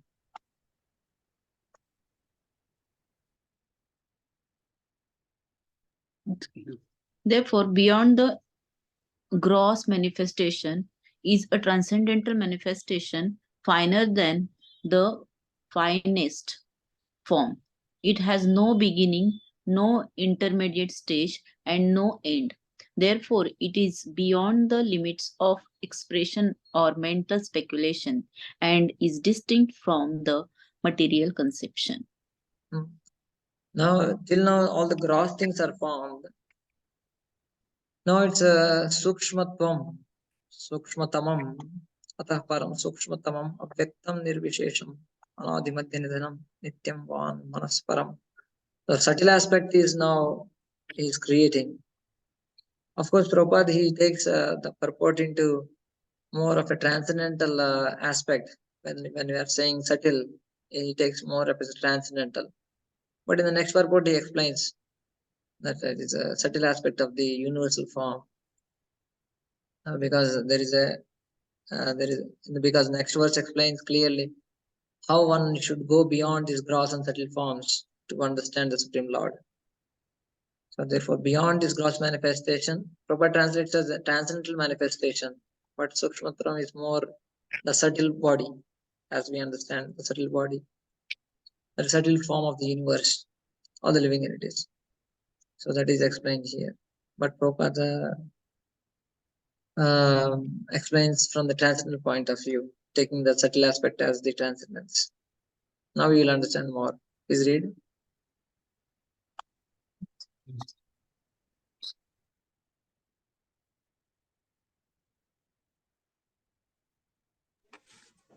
Neither of the above form of the Lord, as described unto you from the material angle of vision, is accepted by the pure devotees of the Lord who knows him well.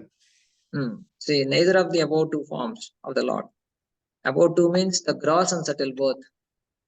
So just as described unto you from the material angle vision, they are material both.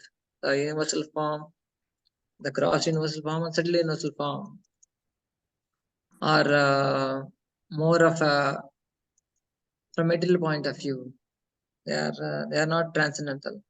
They are not accepted by the pure devotees. So Prabhupada explains here. Please read. Non-devotees, the non-devotee impersonalist imagine material form of the Lord. Top also. This one also. Okay. Usually, the features shown in the material world have no existence in the Vaikuntha planet, and thus they are not accepted by the pure devotees. What are the pure devotees worship? From the very beginning are the eternal forms of the Lord existing in the Vaikuntha planets. The non-devotee impersonalists imagine material forms of the Lord, and ultimately they merge into the impersonal Brahma Jyoti of the Lord. Whereas the pure devotees of the Lord are worshippers of the Lord both in the beginning and also in the perfect stage of salvation eternally. The worship of the pure devotee never stops, whereas the worship of the impersonalist stops after his attainment of salvation, when he merges into the impersonal form of the Lord known as Brahma Jyoti. Therefore, the pure devotees of the Lord are described here as Vivashchita, or the learned who are in knowledge of the Lord perfectly. So pure devotees in the I think in the initial sections of the second canto also it explains where so the version explains that these are all not accepted by the devotees. The Virat Rupa, when he mentions, there also it mentions that pure devotees, they are not interested in these two aspects, gross and subtle forms of the Virat Rupa. But one is always looking forward towards the spiritual personality. As Prabhupada mentioning here that what the pure devotees worship from the very beginning are the eternal forms of the Lord existing in Vaikuntha Loka, not this material form. Of course, those who are neophyte yogis, they are recommended definitely to meditate on them, Virat Rupa, to purify their desires. They are definitely recommended for this process, but the devotees are not very much interested. Of course, definitely we need to recognize the presence of the Lord in this creation. Our Lord is creating. That's how we can connect to Him. That's how we can connect to Him. Just like in Gita also He mentions in 10th chapter how He is manifesting in various elements as the best elements, best living entities or best of the personalities. So by that we can meditate, we can remember Krishna in that way. definitely, because the whole creation itself is sprung up from the Lord Himself. But as the devotee grows more and more, he is more attached to the personal forms of the Lord in different features. Varaha, Nrsimha, Rama, Krishna, whatever forms which is very much attractive and very much is inspired to worship and serve. So those forms he is interested in. Okay, please read. He is the personality of Godhead manifest himself in a transcendental form, being the subject of his transcendental name, qualities, pastimes, entourage, and transcendental variegatedness. Although he is unaffected by all such activities, he appears to be so engaged. Yeah.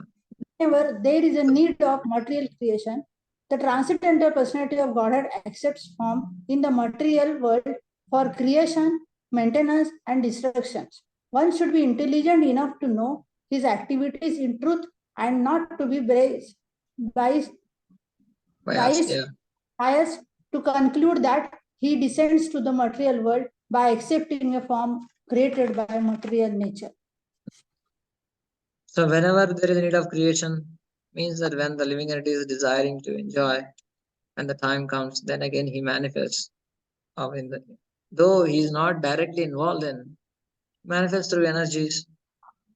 But we need to understand that he is different from this material creation, and we need to be interested in his activities. Prabhupada explains more about his opulences, etc. This verse. And then from the text here onwards, now the secondary creation by the formation of different living entities come into picture. Is more of a visarga till now. What Lord created, so that is explained. Different forms are explained now. It's how the different forms are formed are explained here. Please read translation. O King, know from me that all living entities are created by the Supreme Lord according to their past deeds. The living entities include Brahma and his sons like Daksha, the periodical heads like Vaivasvat Munu, the demigods like Indra, Chandra, and Varuna, the great sages like Bhrigu, Vyasa, and Vasishtha, the inhabitants of Pitraloka and Siddhaloka, the Charanas, Gandharvas, Vidyadharas, Asuras, Yakshas, Kinnaras, and angels, the serpents, the monkey-shaped Kimpurushas, the human beings, the inhabitants of Matraloka, the demons, Pishachas, ghosts, spirits, lunatics, and evil spirits, the good and evil stars, the goblins, the animals in the forest, the birds, the household animals, the reptiles, the mountains, the moving and standing living entities, the living entities born from embryos, from eggs, from perspiration, and from seeds, and all others, whether they be in the water, on land, or in the sky, in happiness, in distress, or in mixed happiness and distress. All of them, according to their past deeds, are created by the Supreme Lord. Created by Supreme Lord means that he is not directly creating himself, but Brahmaji is involved. Once he creates, then secondary creation, Visarga, starts with Brahmaji's creation. All of them, different species of life, are created by the ultimate Father Vishnu. Therefore, no one is independent of Supreme Lord. Directly, he is not definitely he is there, but the forms are being made by Brahmaji. Of course, Brahmaji first born on the lotus, then he takes over everything. As we have seen, the Garbhodaya Vishnu, the lotus forms, and on the lotus, all the planetary systems, on the stem of the lotus, all the planetary systems are existing. And then on the lotus, Brahmaji is born, and then Brahma, taking all these ingredients, whatever is manifested by the Lord, then he starts creating all his creation. giving different living entities based on desires, different forms, just like explained here. Please read this one. 41. According to the different modes of material nature, the, the mode of goodness, the mode of passion, and the mode of darkness, there are different living creatures who are known as demigods, human beings, and hellish living entities. O king, even a particular mode of nature, being mixed with the other two, is divided into three, and thus each kind of living creature is influenced by the other modes and acquires its habits also. Please read. The living entities individually are being conducted by a particular mode of nature, but at the same time there is every chance of their being influenced by the other two. Generally, all conditioned souls in the material engagement are influenced by the mode of passion, because every one of them is trying to lord it over the material nature to fulfill his individual desire. So though there is a three modes are there, their living units are divided, but still they are again divided into three more. That means mode of goodness, mode of passion, mode of ignorance. In the mode of goodness also, again, mode of goodness, mode of passion, mode of ignorance. You understand? 3 into 3 becomes 9. So like that, they multiply. So goodness, goodness, goodness, passion, goodness, ignorance, passion, goodness, passion, passion, passion, ignorance, like that. So they are so mixed internally. That's how living in it is accordingly. We also see that though some are in goodness, but they are also having some contamination by passion and ignorance. And that contamination is always, three are always dominating each other. Of course, Prabhupada mentions how we need to change the we can change ourselves, the modes, by association. By the association of the great souls. He gives example of Ajamil and also example of Nardamani. He gives example of Nardamani. That they changed their everything by the association of the devotees. Nardamani association. And Ajamil also. They took the advantage of the association of the great souls and the holy name. By that, they raised from these modes and perfected their life. Please read 42.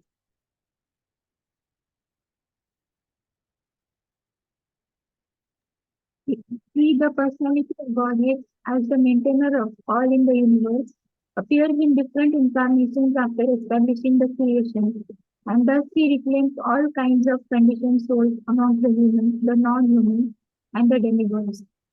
After creating everything, whole universe is created, and all the living forms are created in different ways according to the modes.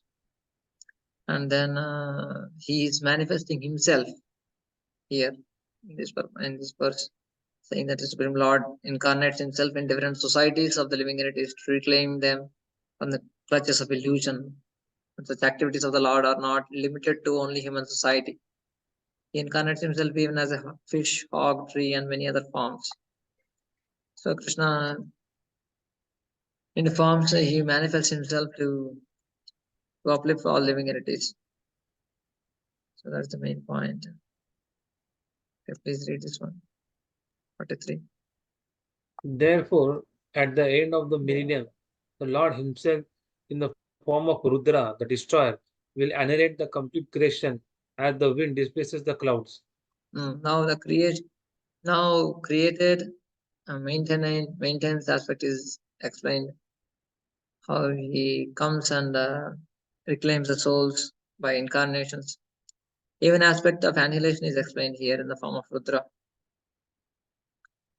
This creation is very appropriately compared to clouds. Clouds are created, are situated in the sky, and when they are displaced, they remain in the same sky without manifestation.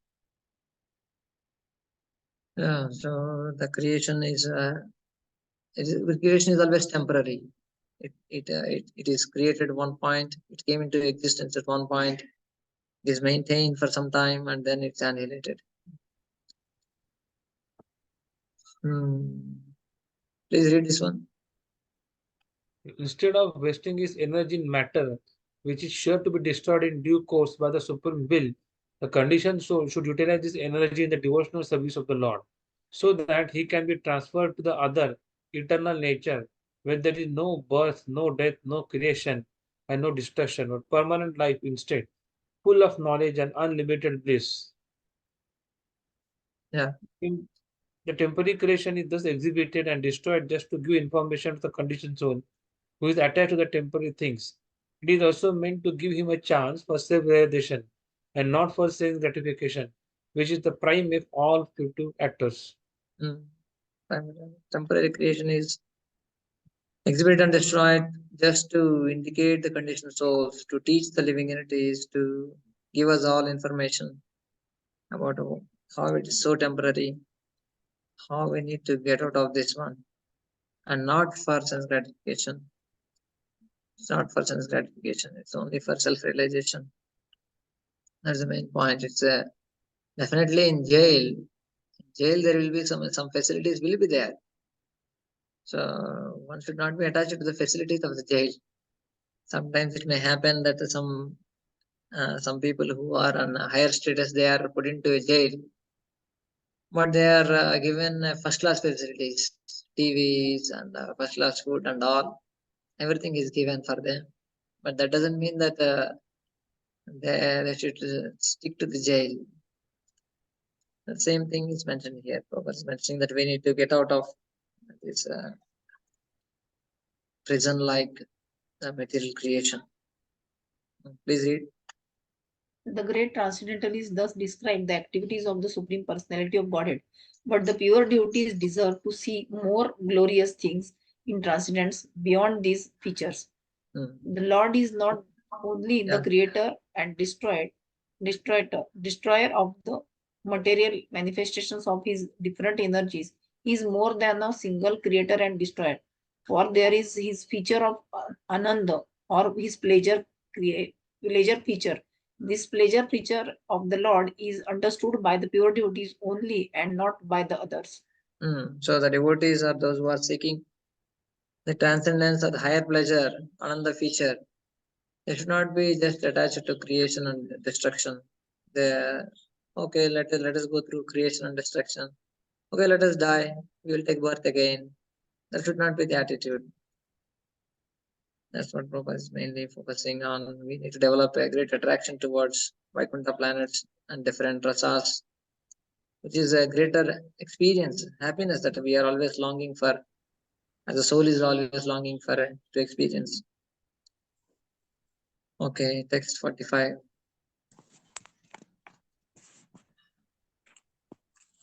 Please read. Gross materialist without any knowledge of Brahman. No, translation. Translation. There is no direct engineering by the Lord for the creation and destruction of the material world. What is described in the Vedas about his direct interference is simply to counteract the idea that material nature is the creator. So here comes the main point, that there is no direct engineering by the Lord for creation and destruction of the material world. Though it is said that he is desiring this, he is desiring that, he is desiring to eat, he is desiring to touch, desiring to walk, etc. No, he is not at all involved in this creation, especially directly. Only to counteract that this material nature is independent. That idea has to oppose that idea, to counteract that idea. It is said like that. But he is independent of everything. Please read that one. Blue one. Blue one. Yeah. Gross materialist without any knowledge of Brahman, Paramatma, or Bhagwan conclude material nature to be the ultimate cause of the material manifestation. And the modern scientist also shares this view that the material nature is the ultimate cause of all the manifestations of the material world. This view is refuted by all Vedic literatures. So this is not the understanding that just like Prabhupada quoting Maya Dakshina Prakriti. So everything is happening under my direction. Electrification is quite appropriate. A piece of iron is certainly not fire, but when iron is made red hot, certainly it has quality of fire through its burning capacity. So matter is compared to pure iron, piece of iron, and it is electrified or made red hot by the glance of or manipulation of Supreme Consciousness Vishnu. So the Prabhupada giving example to understand. So Maya or material energy cannot do anything on her own. She gives the example of a Ajigala Sanyaya. Basically, material nature is not independent in its own activities. Ajigala Sanyaya means that the goat has 2 nipples in her neck, a goat, but they are not the source of milk. If one thinks that they are the source of milk, then he is misled. So similarly, the material creation is not the material energy is not just independent for its activities of creation, etc. So that is the main point there. Please read text 46. This process of creation and annihilation described in summary herein is the regulative principle during the duration of Brahma's one day.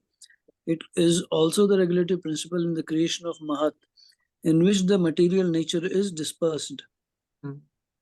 So things are happening like this, creation, maintenance and destruction, just like we discussed the Nitya Srishti and Nitya Pralaya, Naimittika Pralaya and Prakritik Pralaya, and also Atyantik Pralaya is different, liberation of living entity. But when we say Naimittika Pralaya and Prakritik Pralaya, after one day of Brahma, every day again the creation, he has to create, Brahma has to recreate whatever is destroyed in the night. So that is done by Brahma only. But Prakriti Pralaya, when everything is destroyed and everything is annihilated, when it goes to Karnodasai Vishnu, because after the end of life of Brahma, everything again goes to Karnodasai Vishnu. From there again it has to formation, again comes, just like what we read today. So things keep on manifesting like this. So that is the regulative principle of the creation. That is the nature of the creation. Krishna keeps on doing that for the sake of all living entities. So then Prabhupada explains from Puranas that what are the different names of the days of Brahmas also. Because Kalpa is the day of Brahma. Different names are also given for the different days of Brahma, Brahma's month. Yeah. Okay. Please read. Excuse me. Hare Krishna Prabhuji, I have one question. Is this Mahat and Pradhan is one and same? No, as we discussed, first is the Pradhana. Pradhana is the main thing which comes out of the Lord initially. From the pores of Vishnu, what comes is Pradhana. Is also called Prakriti, in which the modes are in equilibrium. The modes are in equilibrium means they are not interacting with each other, nor they are into action. But when the Lord glances on Pradhana, so then in the glance there is a time and also the jivas who has their own karma, their swabhava. So when the time enters into Pradhana, then things starts agitating. Just like we see, everything is moved by time here also in the creation, right? Same also when the time element enters into Pradhana or Prakriti, so then Mahatattva comes into picture. Okay. So Mahatattva means the modes are active now. Okay. Yeah. The Mahatattva means modes are active. So again, from there, things keep on manifesting from Mahatattva in different modes, like that. Thank you. Yeah. Please read this one. Translation. O King, I shall in due course explain the measurement of time in its gross and subtle features with the specific symptoms of each. But for the present, let me explain unto you the Padma Kalpa. Padma Kalpa. So till now he explained about creation aspects, how it continually keep on happens, how it happens continuously. And then he will explain later on, he is going to explain the time aspects also. Let me explain Padma Kalpa, the first day of Brahma. That's what he is mentioning. Sukadeva Goswami is saying to Parishit Maharaj. Yeah. Then Shonakrushi is asking now. Please read. Shonakrishi, after hearing all about the creation, inquired from Suta Goswami about Vidura. For Suta Goswami had previously informed him how Vidura left home, leaving aside all his relatives who were very difficult to live. So the rishis headed by Sonaka were more anxious to know about Vidura, who met Maitreya. Who met Maitreya Rishi? Who met Maitreya Rishi while traveling to the pilgrimage site of the world. So here, just like you might also becoming more tired and fatigued hearing about creation.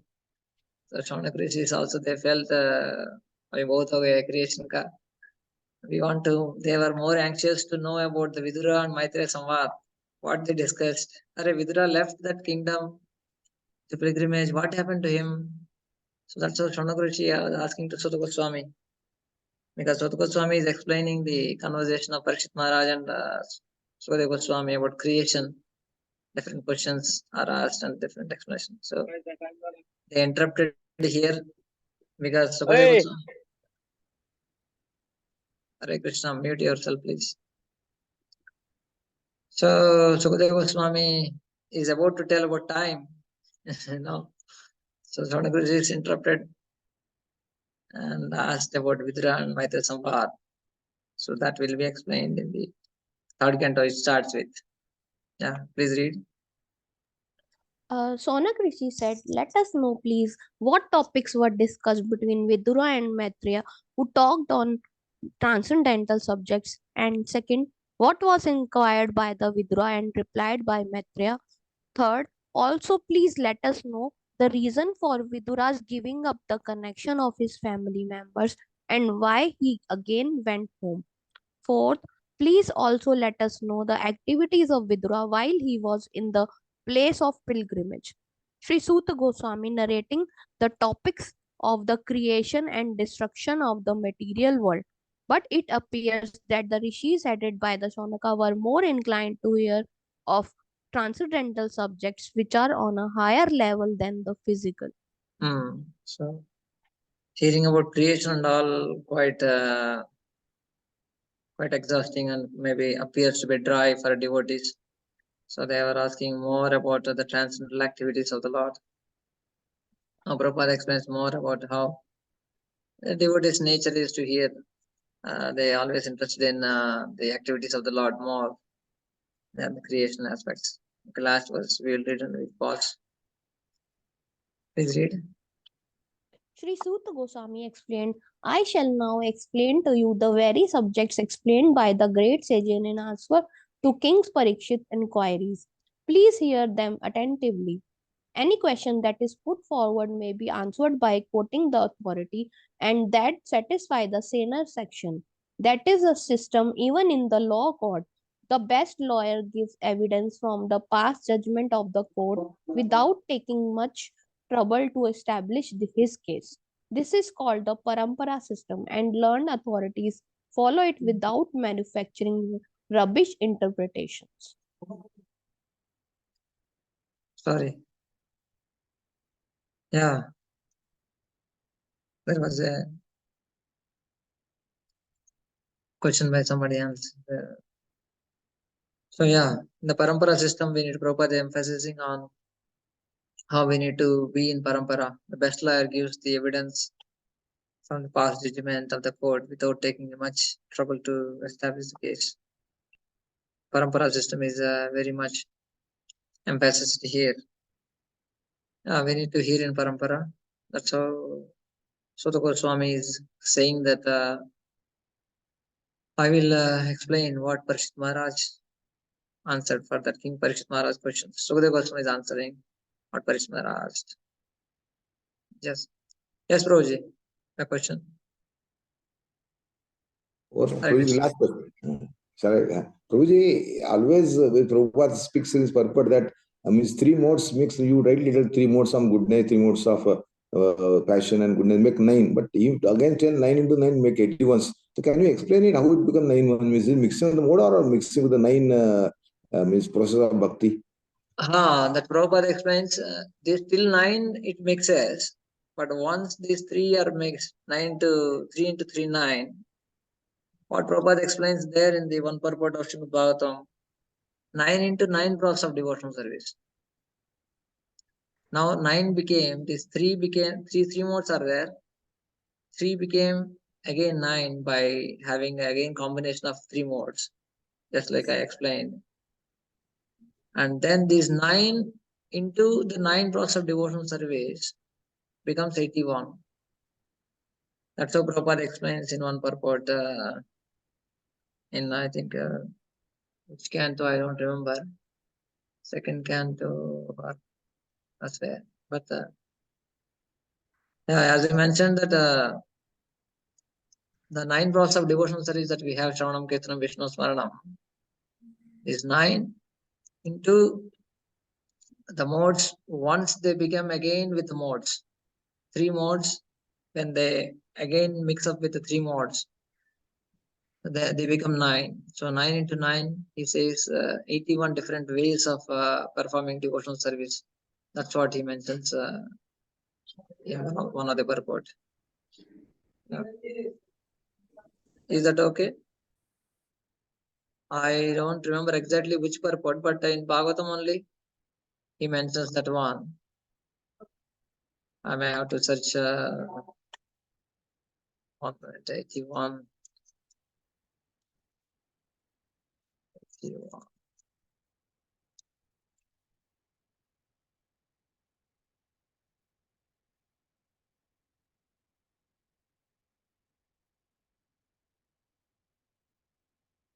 Exactly.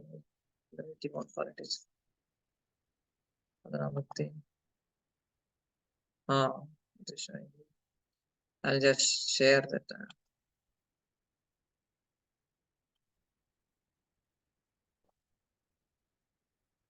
Yeah. See, here Prabhupada is saying all the planets in the universe are situated according to the different grades of living entities under the influence of modes of nature.